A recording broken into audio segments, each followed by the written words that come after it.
It's Tuesday, May 11. This is the news on PBCJ.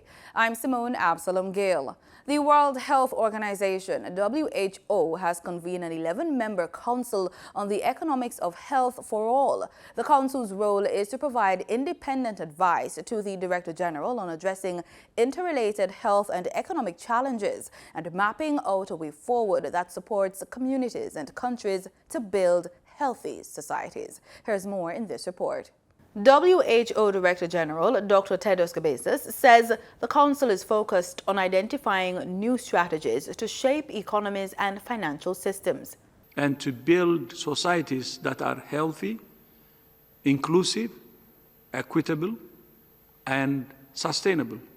The Council is made up of 11 distinguished experts in economics, health, government, finance and development from around the world. It's chaired by founding director of the Institute for Innovation and Public Purpose at the University College London. When people ask us why only women, we will say why not. So I'm already preempting one of the questions.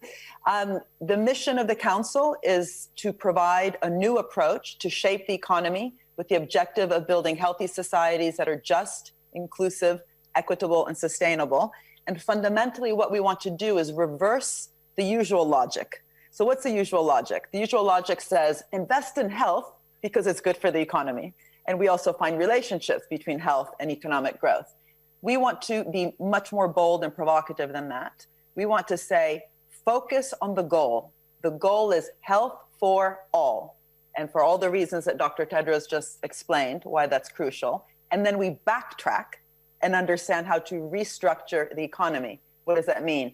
New financing tools, new types of public-private relationships. The private sector, of course, is important. So crowding in the private sector in fundamental areas that are critical for health for all. Dr. Mazukutu says the Council will be working on 4 main areas of focus, including measuring the value of health. We want to focus on capacity on the ground, which we've, of course, with COVID-19 seen has really been missing in so many different countries. So what is the capacity within the public sector that's required in order also to collaborate with the private sector on all sorts of different areas? And unfortunately, as we have been under-financing, under-resourcing, but also under-imagining the role that the public sector can play, we want to really focus a lot on that.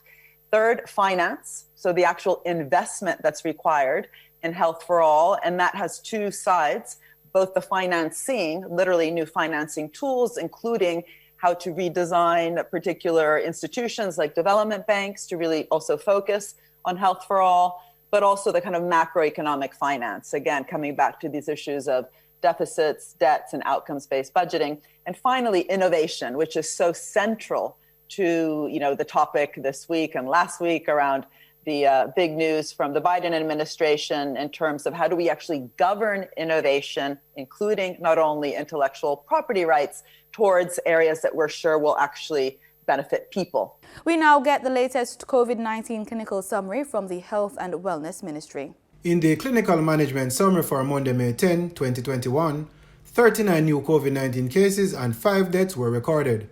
The deaths are a 17-year-old female from Trelawney, whose death was formerly under investigation, a 78-year-old male from Trelawney, whose death was also under investigation, a 60-year-old male from Trelawney, and a 75-year-old male also from Trelawney, and a 62-year-old male from Kingston and St. Andrew. The island's death toll now stands at 814. The new cases were taken from a test sample size of 1,793. On the recovery side, the Health and Wellness Ministry deemed 122 persons recovered over the past 24 hours. That tally now stands at 22,517. At this time, there are 172 persons hospitalized, with 7 patients moderately ill and 12 said to be critical. Melvin Pennant, PBCJ News. The People's National Party, PNP, has appointed an 18-member junior shadow cabinet, which will support the 19-member shadow cabinet appointed last year. Speaking at the launch at his office, opposition leader Mark Golding said the initiative is the fulfillment of a campaign promise he made while vying for presidency of the PNP. The 18-member junior shadow cabinet will be chaired by Senator Gabrielle Morris, the opposition shadow minister of youth. She lauded Mark Golding for his leadership. Firstly, I must commend Comrade Leader for following through with this initiative. It was Alan Mulally who said, leadership is having a compelling vision, a comprehensive plan, relentless implementation, and talented people working together.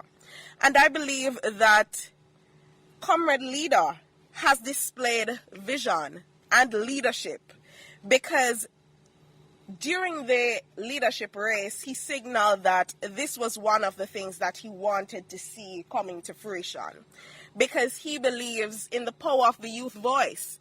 And so I believe that the mark of a truly visionary leader is following through. For his part, Mr. Golding said the appointments are part of the efforts of the People's National Party to integrate more young people to positions of influence.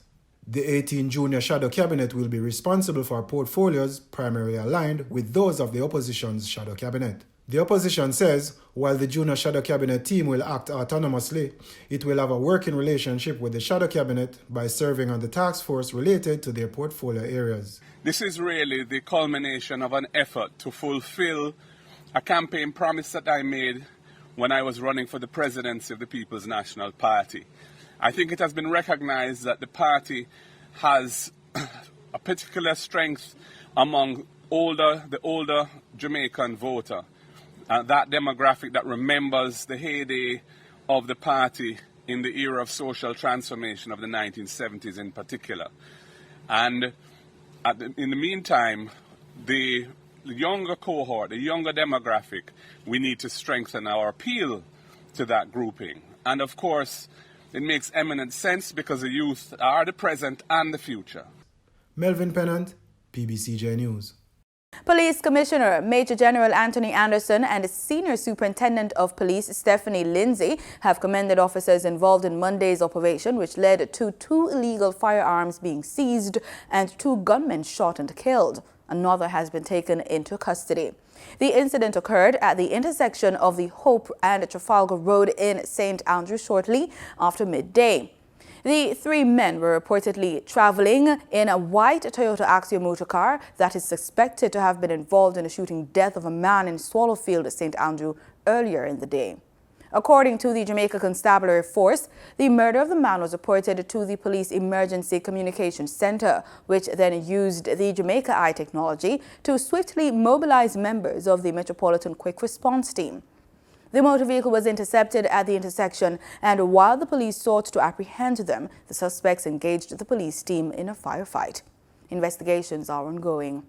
Members of the Upper House of Parliament are adapting to the realities of life during a pandemic. On Friday, the Senate approved amendments to the standing orders to allow members to join and participate in formal sittings virtually due to the restrictions caused by the coronavirus COVID-19 pandemic. More in this report.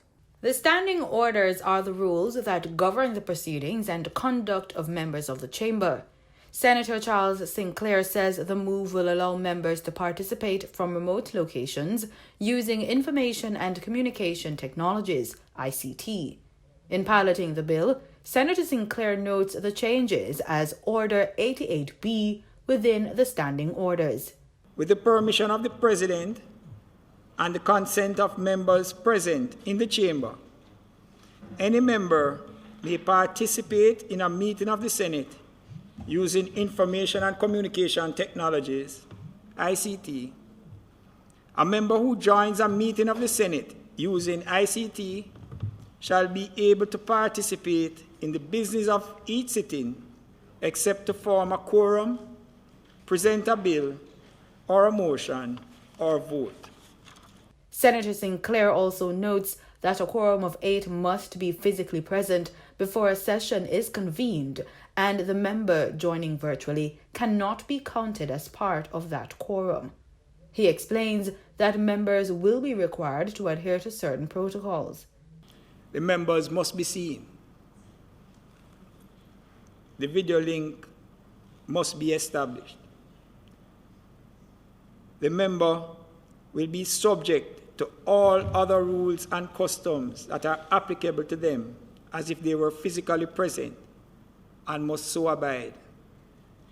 and hence members must be appropriately attired and must be acknowledged by the President before communicating. Members must also ensure that their environment is acceptable and sufficiently sterile in keeping with all expectations of this noble Senate. In supporting the move, Leader of Opposition Business in the Senate, Senator Peter Bunting, says the opposition supports the change. But perhaps we have to examine the provision for audio-visual facilities so that those members who are participating remotely can be fully appreciated by the members in the chamber. So I didn't hear Senator Sinclair speak to that explicitly, but I think for this to work in the most effective way and to allow the members who are making a contribution to the debate, because as I understand it, even if they can't vote, they can still make a contribution. Senator Sinclair, in response, said there are screens that can be used. The Jamaican government has thanked the European Union, the EU, for its unwavering support. Foreign Affairs and Foreign Trade Minister Kamina Johnson-Smith says the Union has been an instrumental partner, especially in light of the global COVID-19 pandemic. The EU remains a long-standing friend and partner to Jamaica and has, over many decades, offered unwavering support to our national development efforts in areas that have positively impacted the lives of our people. We've partnered in critical areas such as maternal and child health, poverty reduction, justice sector reform, public financial management, and in building disaster and climate change resilience, which is especially important to us as a small island developing state. We are excited to explore further areas of cooperation in digital transformation, sustainable development, and citizen security. We acknowledge that today's celebration is tempered by the reality that EU member states, like many other countries around the globe, are valiantly waging a battle against the pandemic in order to protect their populations, save lives, and return to some level of normalcy. Jamaica is deeply grateful that the EU has offered tangible support to our own efforts to combat the pandemic, and we commend you as one of the largest contributors to the COVAX facility. The minister also welcomed the EU and the Organization of African, Caribbean and Pacific States' move towards the finalization and signature of a new partnership agreement. The hope is that the new agreement would be signed by all parties towards the end of 2021. We look forward to a stronger, deeper, and even more meaningful partnership as we move towards a new paradigm in our relations to consolidate and implement the new OACPS-EU Partnership Agreement. We now have an opportunity to chart a bigger, bolder, and better path together as we work on the basis of our shared values towards achieving our development aspirations embodied in the SDGs. She was bringing remarks Sunday at the EU's virtual cultural extravaganza to mark Europe Day.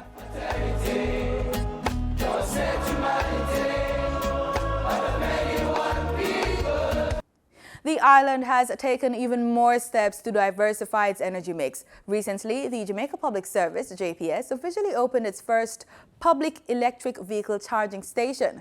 Gabriel Thompson delves into this initiative, plus provides the regular market updates in this expanded edition of the Business Report.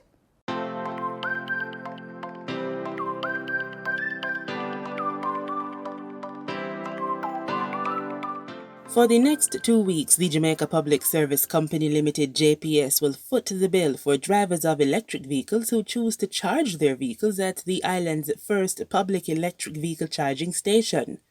President and CEO of JPS Michelle Gantois announced the offer during Friday's commissioning of the first of its kind public electric vehicle charging station on the island. It features chargers with different specifications to cater to 3 different vehicle requirements. To stop by the charging station here at any time from now on. And in fact, as an introductory offer, for the next 2 weeks, JPS will pay for you to charge your vehicle right here. Isn't that a nice gift? Once you are registered with us, just stop by and charge and go. JPS also announced plans to install 9 other public electric vehicle charging stations across the island by the end of July. Mr. Gantois hailed the move, the future of energy and transportation in Jamaica, one aligned with the global thrust towards electric vehicles. He called the move to electric vehicles inevitable and said this move will positively impact the island's job market. Our vision, however, goes beyond the chargers. Our focus is on the entire electric vehicle and electric mobility ecosystem that will support essentially the end-to-end requirements of the operations of EVs. It's about building new skill sets and high-level technical skill sets. It's about providing new job opportunities for people to work in a new, emerging, and exciting industry. We want to create internship opportunities for students, training opportunities for technicians and mechanics to service the vehicles, and for first responders when needed. Speaking at the Charge and Go launch, Minister of Science, Energy and Technology Daryl Vaz called it a game-changing development, one that he says represents a significant and welcome turn in the tides of Jamaica's move to e-mobility. A modern, efficient, diversified, and environmentally and sustainable energy sector. Today, this overarching vision statement has been given true life. We laud the Jamaica Public Service for the steady contribution to the modernization of the energy sector. As part of the national outcome, energy security and efficiency, especially contextualized in environmentally friendly technologies, is a remarkable win for our country and our people. The introduction of more clean technologies mean we are driving steadily towards reducing pollution and our carbon footprint. This augurs well for the future we want to realize for Jamaica's transformation into more smart, sustainable cities and communities. According to the Global EV Outlook 21, the projections for electric vehicles are beyond promising. Despite the pandemic, electric vehicles registrations have increased by 41% at the end of 2020. In the first quarter of 21, global electric vehicle sales have soared almost 140% when compared to the same period in 2020. JPS says the move signals the anticipated change in the tide of vehicle usage from the traditional internal combustion engine to electric vehicles. Electric vehicles are believed to be cheaper to operate and easier to maintain over the course of ownership. Unlike the traditional internal combustion engine, the electric vehicle has very little under the hood, and maintenance consists mostly of tire and wiper blade changes a year, if so often. Electric vehicles are also considered environmentally friendly as they emit little or no carbon emissions. In Monday's trading session, the JSE Combined Index declined by 4,287 points to close at over 400,000 units. Overall market activity resulted from trading in 96 stocks, of which 39 advanced, 44 declined, and 13 traded firm. The Junior Market Index advanced by 20 points to close at just over 3,000 units. Stocks advanced for 1834 Investments Limited, Blue Power Group Limited, and CAC 2000 Limited. Stocks declined for 138 Students Living Jamaica, Access Financial Services Limited, and AMG Packaging and Paper Company Limited. Trading firm were CAC 2000 9.5% preference shares, Community and Workers of Jamaica Deferred Share, and First Rock Capital Holdings Limited.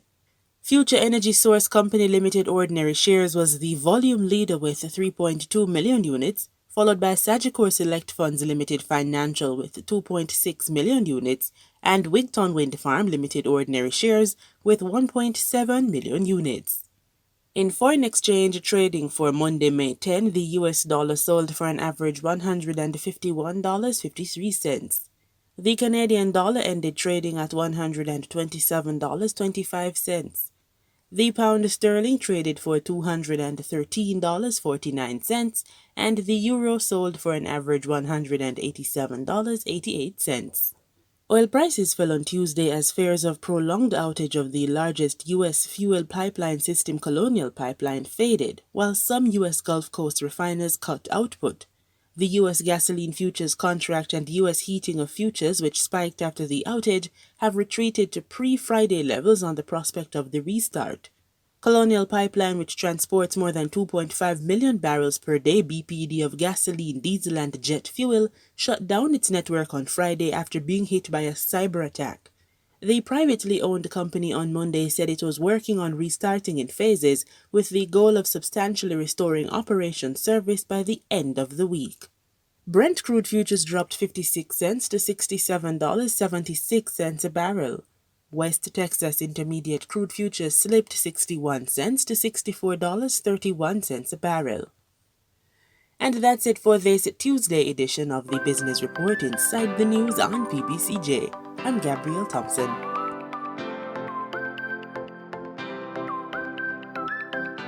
Here are some of the stories making headlines across the region.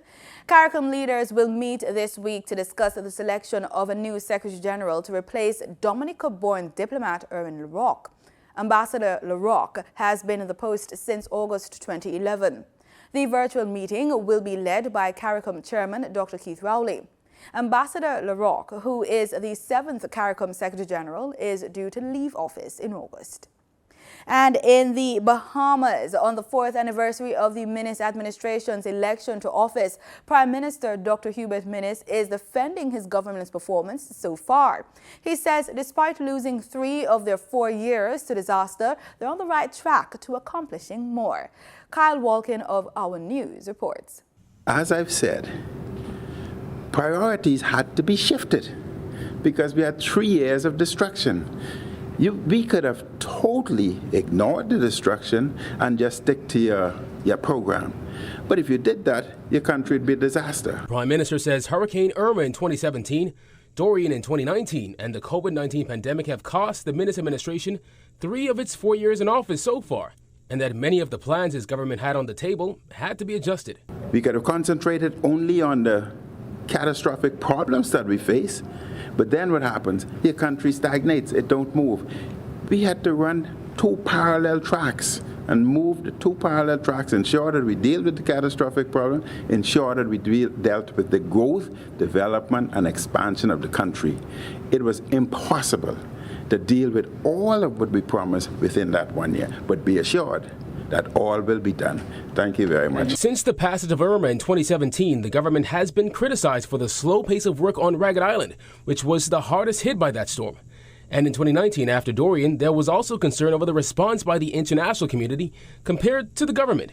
And then there's COVID-19, which Minnis says his government has been handling well. We were successful in terms of implementing a vaccination program. We managed what we thought was well, the COVID pandemic that we've seen throughout the world, and now we're slowly opening up our economy. But there are other promises made by the then opposition on the campaign trail in 2017 that have yet to be realized. I am still a strong advocate for term limits for prime ministers. I am still a strong advocate that no prime minister should go beyond 2 terms, 10 years. That's still coming. I am still a strong advocate for fixed dates. That's still coming. Minnis said free tertiary education at the University of the Bahamas and BTVI, health and land ownership have been accomplished so far. Things he's proud to say have been done under his watch. So we are well on our way in spite of the challenge, in spite of losing 3 years. 4 years in power, you lose 3. Irma, Dorian, and COVID. Now again, according to Minnis, he still has time and he will get a lot more things done. For Our News, I'm Kyle Joaquin. For the month of May, income support and salary relief grants will be made available for persons who have lost their jobs in Trinidad and Tobago due to the current restrictions. This was announced by Minister of Finance Colm Imbert during a virtual media conference on Monday. Those who lost employment at the start of the month as a result of the new restrictions would receive $1,500 grant, and those who lost their jobs in the last few days would receive $1,000. Mahalia Joseph Wharton of TTT News has more. Minister of Finance Colm Imbert said the ministry anticipates that at least 20,000 persons will be eligible for the grants. He said it is expected to cost government between $25 and $30 million. The minister said close to $5 billion was spent on relief efforts in 2020, but for 2021, government cannot afford to offer the same level of aid. We will provide an income support grant if people are not in the formal system, and a salary relief grant if people are in the formal system, of the same amount as last year, $1,500, for persons who may have lost their employment for just a week or two towards the end of May as a result of the restrictions just introduced a couple of days ago, we'll provide a grant of $1,000. He said the ministry will also be financing the Ministry of Agriculture's Food Basket initiative through NAMDEVCO. Through that initiative, the ministry will be providing 25,000 food baskets comprising local vegetables and 2 chickens. We would also have to supplement the food baskets with some food cards. But again, we have to be very careful because we found in the past that people are only too willing to try and beat the system and also access relief that they're not really entitled to. We really want to help those who are most in need. So we are going to put some controls in place to make sure this assistance goes to everyone who needs it. The application process for the grants will also be done completely online. He said this system is expected to be operationalized as soon as Friday or latest Monday. When asked about relief for non-nationals, Minister Imbert said such relief would be facilitated through religious organizations. As it pertains to the over 7,000 people who applied for grants last year and didn't receive it due to the fact that they didn't have a bank account, Minister Imbert said the grants will be loaded onto debit cards for these persons. Mahalia Joseph Wharton, TTT News. In Guyana, the controversy over the removal of more than 48 acres of mangroves in the country to allow the construction of a shore-based facility for the oil sector took another twist Monday afternoon as the Minister of Public Works defended the removal. News Source's Gordon Mosley reports.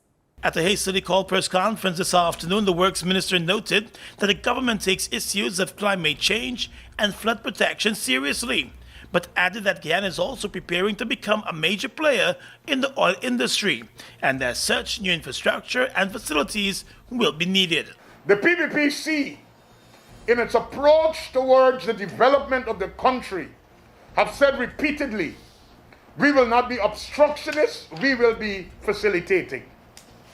And we have facilitated and will continue to facilitate developmental projects once it comes in a framework where it is properly regulated, sustainable, where there is no danger to life and livelihoods, and where we could see the creation of jobs. And this project fits within that framework. While praising the $100 million investment by the Guyanese-owned company TriStar to build a facility on the west bank of the Marara and provide more than 150 jobs in the process, Edgell said part of the development plan will see concrete river defense structures being built. In sports, the 49th edition of the CARIFTA Games scheduled for 2021 has been cancelled.